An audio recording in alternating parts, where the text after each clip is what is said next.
So for the past 10 years, I've been testing different types of equipment to see which devices might be helpful in facilitating interaction with discarnates.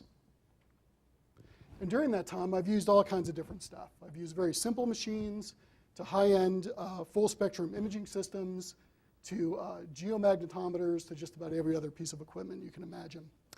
And I've used it in a variety of settings, from field investigations to more controlled settings to using a custom-developed ITC appliance that we've developed at Wimbridge in clinical settings.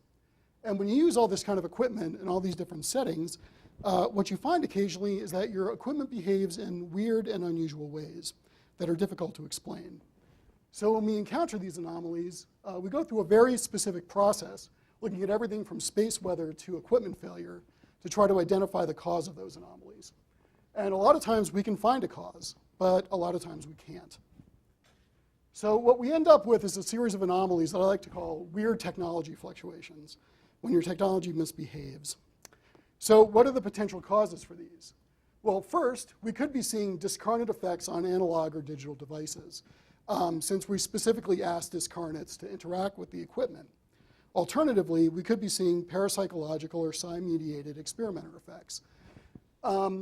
And when you look at the body of evidence and data around the effects of consciousness on sensitive pieces of equipment, the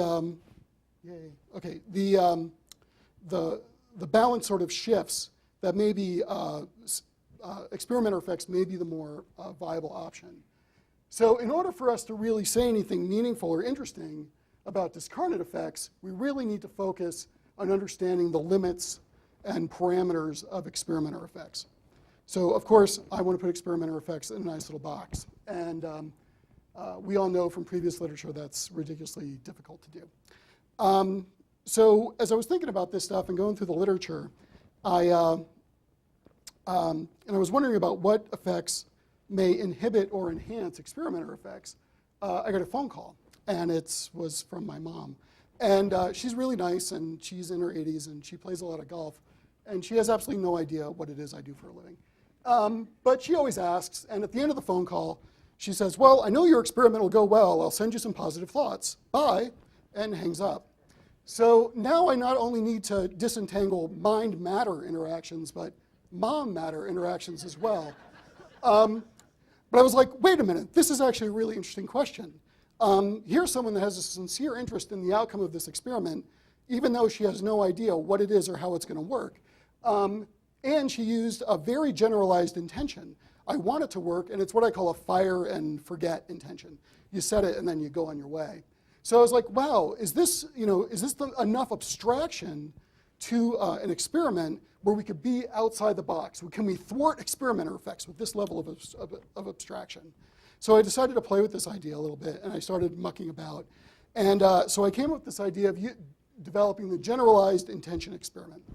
And the first thing I needed was a very random outcome for a trial, experimental trial. So what I did was I used a Celeron professional grade random event generator, go Celeron, and had it run for 2 minutes at 200 bits per second. And I'd sum up the number of bits, and if I had more ones than zeros, I would call this trial outcome high. And if I had more zeros than ones, I'd call the trial outcome low. Oops. The next thing I did was develop a little piece of software that generated a random success criteria for the trial. So you hit the button, it generates a text file. The text file says, this experiment will be successful if the outcome of the reg is high or low. And then I added another piece to the software that randomized the condition, whether or not it was an active or control condition. So once all those data were collected and all those files written and saved, the software did a comparison between the outcome condition and the success criteria. And if it matched, then it would be considered a hit. And if it didn't match, then that trial would be considered a miss. So the way this thing worked was that I would set an intention. I'd really like this experiment to work. I'd hit the button on the software, and it would generate a trial. And I said, well, OK, I'll do that a couple hundred times. And I said, well, a couple hundred times is a lot. So sort of got worried about things like decline effects and fatigue. So I said, well, if I can have the software generate a single trial, I can have it do a block of trials and just run a bunch of blocks, and we'll see how that goes. So I did that. I developed the software, and I said, I set my intention, hit the software, left the room, did my thing, and the software automatically ran and did its 40 trials. And then I did that 5 more times, or 4 more times. And each run had 20 active and 20 control trials that were randomly selected. And what I found was that 4 out of the 5 trials actually produced a statistically significant result. So what does that mean? What can we start to infer? Experimenter effects do not like to go in a box. But things like generalized intention can affect them, and things like super randomization or blinding or automated systems don't necessarily defeat them either. So we need to continue to use rigorous methods, but you also need to realize that, sorry, this thing updates at different rates, that the experimenter is in fact the experiment. So what kinds of data can we start collecting about the experimenter that might help inform experimenter effects? So looking through the literature on experimenter effects and psi performance, a couple of big themes came to mind. Belief, expectancy, enthusiasm, and desire. So I'm like, okay, that sounds reasonable. How do we collect objective data on these different themes? So it turns out there's an app for that. And we wrote it, and it's called the Experimenter Effects Assessment Tool. And it's very simple. It takes those 4 dimensions, lays them out on a visual analog scale. The user just selects, they rate themselves on each dimension, and then it generates an outcome graph. So I'm going to look at several experiments by applying this tool, which I will just call the tool. Okay, so if an experimenter were to put in all zeros into the tool, the graph would look a bit like this. So it graphs from -50 to +50 for each of the 4 dimensions. So I graphed myself on these 4 dimensions for the generalized intention experiment. And what I found was that I had ridiculously high belief, expectancy, enthusiasm, and desire for the success of this experiment across the board. So I don't want to go too crazy here because we're going to go down the rabbit hole, but and I don't want to say that one graph and one positive experiment actually fully correlate. But given what we know about experimenter effects and consciousness and equipment mind-matter interaction, it's kind of not surprising to me that this thing works so well. So I'm going to move from the micro PK issues experiment to a macro PK issue or experiment. And I wanted we start very small. So we're talking about moving dust around in this experiment. So I don't have a lot of time to go into details about this, but my co-investigator and I, Julie Beischel, had this idea that if discarnates existed, they might be able to physically interact in our environment in some way. So we thought maybe they could move dust into the beam of a laser that we'd set up in a target area in our house. And so we set up active and control periods, where during the active periods, we asked the discarnate to move dust into the laser beam, which then gets highlighted in the beam. And during control periods, we'd ask them not to interact with anything at all. And we photographed all the trials, and then we were able to remove the backgrounds and count up the number of pixels. So we have a lot of data for each of these active and control trials. And when we compare them, what we find is that there is a significant difference between active and controls, but it's actually in the reverse direction. There's more dust in the control sessions than in the active sessions. So let's apply the tool to this particular experiment. So I'm experimenter 1 and Julie's experimenter 2. And you can see my stuff. I had high belief and high enthusiasm and kind of mid-range on the other ones. But Julie's data is actually the more interesting stuff. You can see she actually has a negative desire and negative enthusiasm for this experiment. And there's a reason for that. And when I asked her about it, and to her credit, she very honestly answered that if this experiment actually worked, it might imply that we had ghosts in our house. And that idea made her a bit uncomfortable. So there's something you said in honesty in science. So what we might be seeing here is maybe something akin to psi missing. But again, I don't want to draw too many strong correlations on a single graph in a single experiment. The third experiment that we ran was kind of an outcome of the, it was kind of an outgrowth of the previous experiment. and in this experiment, we said, well, if discarnates can move things around, maybe they actually have some mass or volume to them. So we built this little chamber, and it's an airtight chamber with a rubberized membrane on the front. We suspended a small mirror in front of it, and then we bounce a laser off the mirror, which goes to a target about 10 feet away. And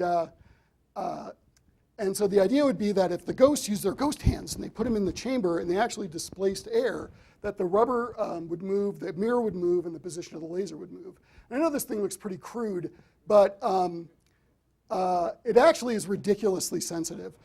This is 1 cc of air removed from the chamber and put into the chamber. So we can actually see small differences in this thing pretty quickly. So how did the study work? So we set up some monitors to make sure that we can control or account for or monitor vibration and temperature. We ran 3 conditions: a control where nothing happened, operator intention where I put my intention into the chamber to try to touch a photographic target that was in there, and a discarnate condition where we invited a discarnate to go and put their ghost hand in there. And we used a block randomization design to control for position effects. We ran 6 trials per condition and 2 experiments totaling 36 trials. And what do we find? Absolutely no change. Nothing happened during this experiment. But that's kind of interesting. So if we apply the tool, I was the operator for this experiment. And again, I had in the operator condition where I had to put my own consciousness in, I had absolutely no belief at all that I could do that. And I didn't expect it to work at all. So that's not terribly surprising. For the other experiment, though, with discarnates, I actually had fairly high belief and fairly interesting enthusiasm, but it didn't work at all. So why didn't it work if we had high belief and enthusiasm? So we contacted the Wimberg certified research mediums to see if they could give us feedback from the discarnates about the experiment. And what they told us is that they were able to actually give us some accurate information about the experimental setup, which is pretty cool. But then they told us that, according to the discarnates, the task wasn't easy. It was too hard for them to do. So again, I don't want to go too far down the road of saying that Wakerms have the ability to get this sort of level of abstracted information from discarnates, but it's kind of an interesting bit of feedback for this particular experiment. So in summary, we have 3 different experiments that we ran with 3 different outcomes and 3 sort of tool graph representations. So where are we going with this? So obviously we're at the very, very early stages of this research. So we have this pre-model, and we're also working on a post survey as well, so we can do pre-post comparisons. One of the things that keeps coming up here is that it's always the unconscious or subconscious of the experimenter. So we're working with this idea of using a 360 review, which is where all the stakeholders in the experiment not only report about themselves, but about everybody else that's involved in the experiment, because your colleagues may have some insights about your personality or dimensions that you may not have. And we're expanding the research, and we're working with some other postdocs and graduate students and other departments and other mainstream research areas to see if we can collect a large database of pre and post data. There you go. Thank you very much.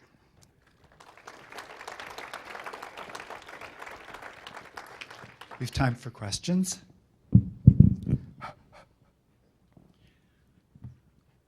Hi. Hi. The business of experimenter effects has been mentioned many times, so I thought I ought to comment for your comments. Sure. About the general idea of the experimenter themselves and their consciousness or unconsciousness or whatever influencing the experiment backwards. It seems to me that that is a reasonable hypothesis, but there's a lot of other things in the future of the experiment that could be causing some backward effect.